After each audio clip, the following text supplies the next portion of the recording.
ఒక 1 month నుంచి actually ఈ తెలంగాణ క్రికెట్ అసోసియేషన్ గురువారెడ్డి వాళ్ళందరూ కూడా తప్పుడు ప్రచారాలు ప్రెస్లో చేస్తూ విశాఖ ఇండస్ట్రీస్ ఎవరైతే రాజీవ్ గాంధీ క్రికెట్ స్టేడియంని స్పాన్సర్ చేసినారో 2004లో వారిపైన అన్ని తప్పుడు ప్రచారాలు ప్రెస్లో కూడా అప్పుడు నమస్తే తెలంగాణ ఇతర వాళ్ళు కూడా హెచ్సిఏలో లూటీ అని చెప్పి ఒక స్టోరీ వేసినారు.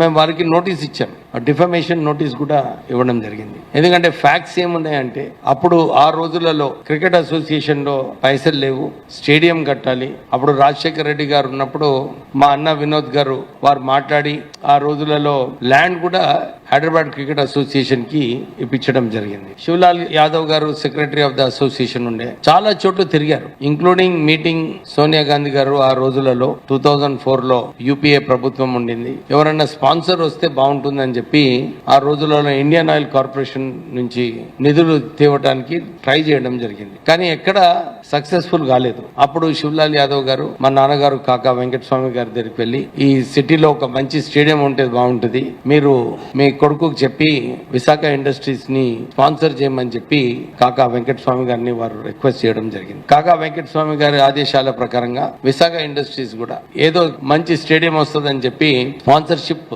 తీసుకోవడం జరిగింది. అప్పుడు నిధులు కూడా విశాఖ ఇండస్ట్రీస్ ఇచ్చారు. నిధులు ఇచ్చిన తర్వాత హైదరాబాద్ క్రికెట్ అసోసియేషన్ అగ్రిమెంట్ అయింది. తర్వాత వారి ఎగ్జిక్యూటివ్ కమిటీ మెంబర్స్ వారు అప్రూవ్ చేసినారు. Hyderabad cricket association annual general meeting లో కూడా ఈ అగ్రిమెంట్ ఒప్పుకొని దాని తర్వాత మాతోని అగ్రిమెంట్ చేయడం జరిగింది. ఐపీఎల్ వచ్చినప్పుడు హైదరాబాద్ క్రికెట్ అసోసియేషన్ వారు లేదు ఐపీఎల్ కి మేము రైట్స్ ఇవ్వము అని చెప్పి అప్పుడు హెచ్సిఏ వాళ్ళు చెప్పడం జరిగింది. హైకోర్టు అప్పుడు ఆ రోజులలో ఐపీఎల్ రైట్స్ కి కూడా విశాఖ ఇండస్ట్రీస్ కి రైట్స్ ఉంటాయని చెప్పి ఆర్డర్ ఇవ్వడంతో సుప్రీం కోర్టుకి వెళ్లారు హెచ్సిఏ. సుప్రీం కోర్టు కూడా ఒప్పుకుంది, లేదు ఐపీఎల్ రైట్స్ కి విశాఖ ఇండస్ట్రీస్ కి ఇవ్వాలని. ఎందుకంటే మా వ్యతిరేకంగా ఉన్న గ్రూప్ పవర్ లో ఉన్నప్పుడు మాకు సతాయించనీకే కావాలని స్టాండ్ తీసుకోవడం జరిగింది. 2011లో ఆర్బిట్రరీగా అగ్రిమెంట్ విత్ విశాఖ క్యాన్సిల్ చేసి అగ్రిమెంట్ లో ఒక క్లాజ్ ఉండింది, ఆర్బిట్రేషన్ ఉండాలి, ఆర్బిట్రేషన్ నిర్ణయం తీసుకోవాలని చెప్పి ఆర్బిట్రేషన్ లో కేసు చాలా రోజులు నడిచింది. తర్వాత ఆర్బిట్రేషన్ వారు ఒక నిర్ణయం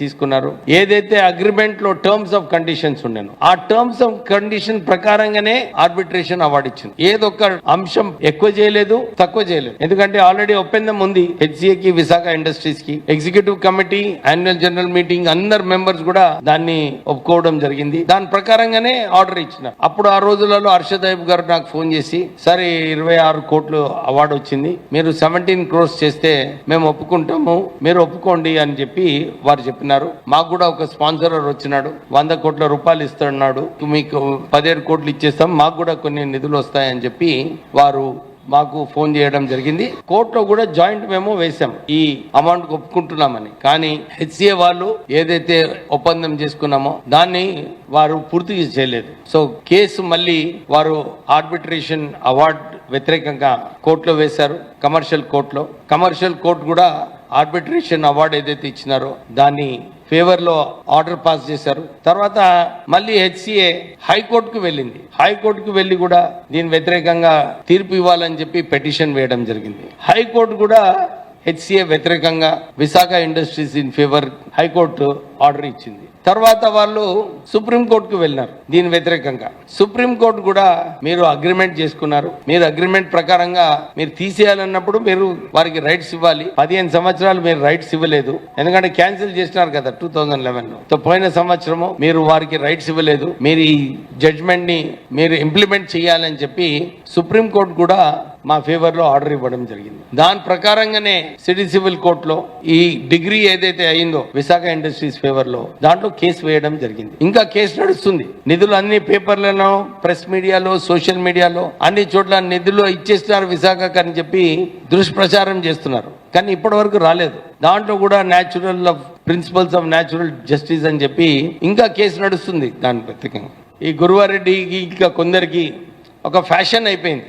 కేవలం పోయి ప్రెస్లో పోయి తిట్టడం ఒక ఫ్యాషన్ అయిపోయింది. ఆల్రెడీ సిబిసిఐడి వాళ్ళు ఎంక్వైరీ చేస్తున్నారు, ఏది కరెక్ట్ ఏది రాంగో అన్నీ చూసుకోవచ్చు రికార్డ్స్ ప్రకారంగా.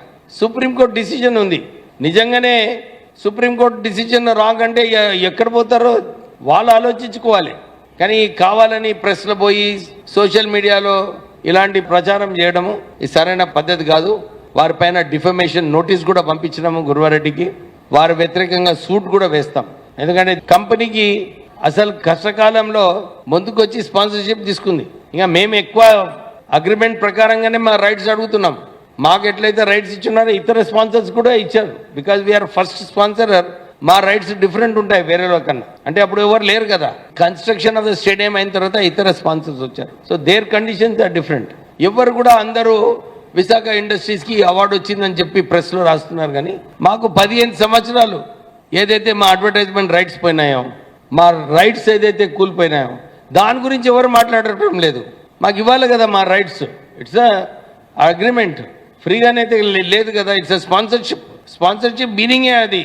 మీరు ఇన్ని నిధులు ఇస్తే మేము మీకు ఈ రైట్స్ ఇస్తామని చెప్పి ఆ meaning of sponsorship is that.